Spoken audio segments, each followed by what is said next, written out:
En esta clase vamos a ir ya introduciéndonos en las nociones espaciales, con lo que el punto de partida, les decía, es pensar el espacio geográfico como un espacio socialmente producido, lo cual nos lleva a los estudios de la denominada geografía crítica o nueva geografía, que supone justamente una ruptura con respecto a la geografía humana clásica, al comenzar a pensar el espacio desde una perspectiva marxista de distintas tradiciones de pensamiento, como ser la anglosajona, la francesa o la latinoamericana. Con lo que el espacio es pensado no ya como una forma geométrica o como una categoría mental, sino como espacio social, como un conjunto de relaciones concretas que se han conformado a partir de la apropiación de la naturaleza. Es decir, el espacio no ya como cosa, sino como un conjunto de relaciones entre las cosas. Volviendo pues sobre la geografía crítica, puede decirse que la misma tuvo sus primeros orígenes alrededor de los 70, con Justicia Social y Ciudad, del geógrafo inglés David Harvey, en que se desmarca ya de la llamada geografía radical estadounidense, y los estudios del filósofo francés Henri Lefebvre, como el derecho a la ciudad, de lo rural a lo urbano, espacio y política, y la producción del espacio. Sin embargo, el auge de la geografía crítica tendría lugar a partir de los 80 con otros textos del mismo Harvey, como Espacio y Capital, hacia una geografía crítica, o los estudios del geógrafo norteamericano Edward Soja, tales como Geografías postmodernas, la reafirmación del espacio en la teoría social crítica, o Postmetrópolis, o también los estudios del geógrafo brasileño Milton Santos, como Por una geografía nueva, o La naturaleza del espacio, por citar solo los principales autores de geografía crítica. En suma, como les decía, se trata de pensar el espacio desde el marxismo o materialismo geográfico histórico, según la denominación del propio Harvey, o la teoría crítica, con lo que la idea de espacio adquiere otra complejidad y espesor conceptual, a tal punto que Edward Soja dirá que estos estudios llevan a un giro espacial en las ciencias sociales y humanas en general, saliéndose de la propia geografía e influenciando otros campos disciplinares para generar una nueva conciencia espacial. Pero bueno, vamos a ir incursionando en los desarrollos teóricos de estos autores, empezando por la noción misma de espacio.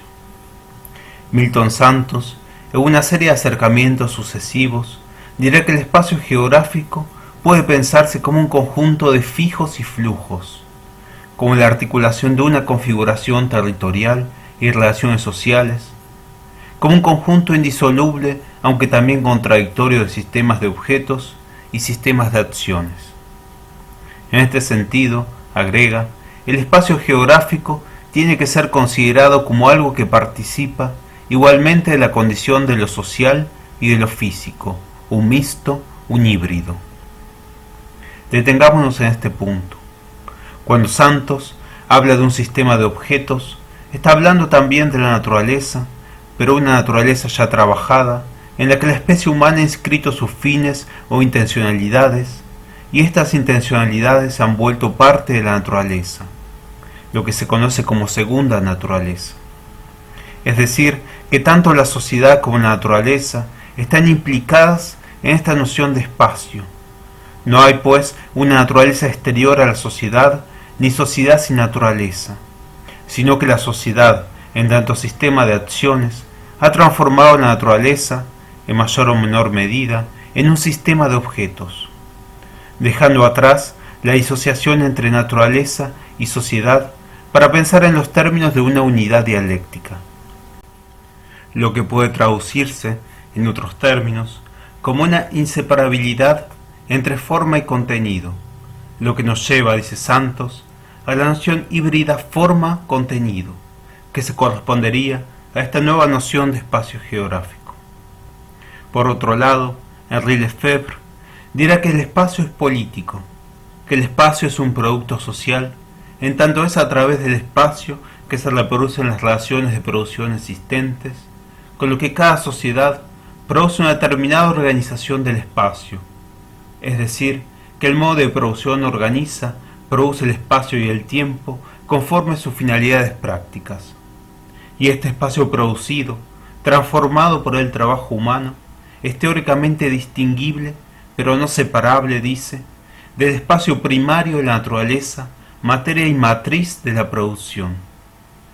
Por otro lado, sigue Lefebvre, el espacio es heterogéneo, no homogéneo, pues en él se interpenetran y justaponen espacios nuevos y antiguos. Ningún espacio desaparece del todo, con lo que se generan las contradicciones del espacio. Es decir, el espacio como un ser histórico, lo que hace posible que pueda hablarse de una historia del espacio, es decir, una historia de la producción del espacio que iría desde la naturaleza hasta la abstracción, esto es, desde el espacio mítico y mágico religioso, comunitario, en la que espacio y tiempo no están disociados, hasta el espacio abstracto del capitalismo global, caracterizado por su fragmentación, jerarquización y pretendida homogeneidad. Luego, pensar el espacio es pensar cómo se produce el espacio y cómo se lo representa, descifrando las relaciones y las contradicciones que lo constituyen. Asimismo, Lefebvre distingue entre apropiación y dominación del espacio. Mientras que la apropiación del espacio está vinculada al habitar, al espacio vivido, a los usos del espacio en la reproducción de la vida, a una relación simbiótica con la naturaleza y nos lleva a una experiencia originaria del espacio, la dominación del espacio significa el sometimiento y destrucción de la naturaleza por los instrumentos y técnicas de la sociedad industrial moderna y el capitalismo global. Cito, para Marx, la naturaleza figuraba entre las fuerzas productivas. Hoy en día se impone una distinción, no perfilada en Marx, entre la dominación y la apropiación de la naturaleza. La dominación mediante la técnica tiende hacia la no apropiación, la destrucción. Existe un conflicto entre la dominación y la apropiación. Ese conflicto se despliega en el espacio. Hay espacios dominados y espacios apropiados. En este mismo sentido, agrega que en Marx la apropiación se opone fuertemente a la propiedad, pero el concepto dista mucho de estar completamente clarificado. Por otro lado, Lefebvre hablará aquí también de la dominación masculina del espacio, de espacio y falocracia. En este sentido, dice, hay tres formantes del espacio moderno occidental. El formante geométrico, que es el predominio de la concepción euclidiana del espacio, de la que hablábamos, en la que el mismo se define en términos de isotopía u homogeneidad. El formante óptico, que es el predominio de lo visual sobre las otras formas de percepción del espacio, y el formante fálico, que es el predominio de representaciones espaciales que simbolizan la autoridad y violencia masculina en el espacio. Cito, la orgullosa verticalidad de las casas-torre, de los edificios públicos y, sobre todo, de las construcciones estatales, incluye en lo visual una arrogancia fálica o más bien falocrática. El propósito de este despliegue es exhibirse, dejarse ver, pero con la intención de que cada espectador perciba ante todo la autoridad. Lo vertical y la altura representan siempre la expresión espacial de un poder capaz de emplear la violencia. Alianza entre ego y falus, inconsciente, pero por eso mismo tremendamente activa. El falo se ve, mientras que el órgano femenino, figura del mundo, permanece oculto. Pero sigamos. David Harvey observa, volviendo sobre espacio y modo de producción, que el capitalismo requiere de la producción de nuevos espacios y estructuras espaciales para la acumulación de capital, con lo que establece una correlación entre la teoría de la acumulación y la teoría del imperialismo. Es decir, que es la acumulación progresiva e ininterrumpida de capital lo que ha llevado a la concentración y la expansión geográfica del capitalismo, generando, tras cada crisis, nuevos espacios para la acumulación, remodelando periódicamente el entorno geográfico para seguir manteniendo las tasas de beneficio. Y es que el capitalismo, dice Harvey, solo puede escapar de sus propias contradicciones expandiéndose. En este mismo sentido, Harvey observa, siguiendo a Marx, que el capitalismo, cito, destruye y absorbe los modos de producción no capitalistas, ya que los usa para crear nuevo espacio para la acumulación de capital. Es decir, la subordinación de espacios locales y regiones a un ordenamiento global que, retomando a Milton Santos, podemos pensar en términos de horizontalidades y verticalidades que conforman el espacio. Cito, las segmentaciones y particiones presentes en el espacio sugieren que se admitan dos dimensiones. Por un lado, hay extensiones formadas de puntos que se agregan sin discontinuidad, como en la definición tradicional de región. Son las horizontalidades.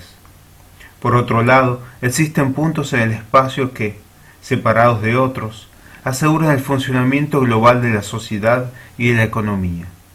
Son las verticalidades. Verticalidades que, sigue Santos, producen interdependencias entre los espacios y, cito, interdependencias que tienden a ser jerárquicas y su papel de ordenamiento conlleva un control.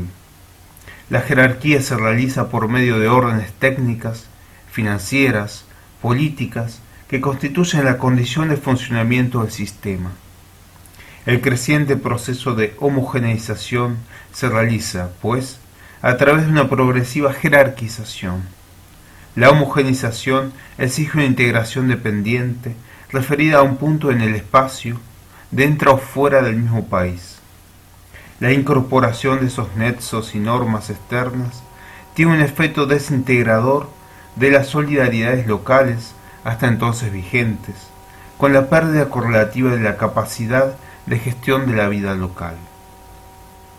Y es que, dice Santos, el orden global busca imponer, en todos los lugares, una única racionalidad, generándose así una contradicción entre un orden global y un orden local, asociado a una población contigua de objetos reunidos por el territorio y como territorio, con lo que cada lugar es al mismo tiempo objeto de una razón global y de una razón local, que conviven dialécticamente.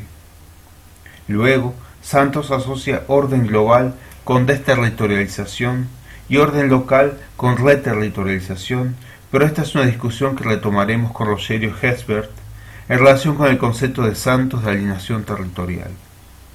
Por lo pronto, no quería dejar de apuntar un concepto que utiliza Santos, el espacio banal, por el que entiende al espacio irreductible y cotidiano en el que están reunidos conjuntamente los múltiples elementos de un espacio determinado, conformando solidaridades y sin distinguirse todavía por campos, el conjunto de personas, empresas, instituciones, formas sociales y jurídicas y formas geográficas.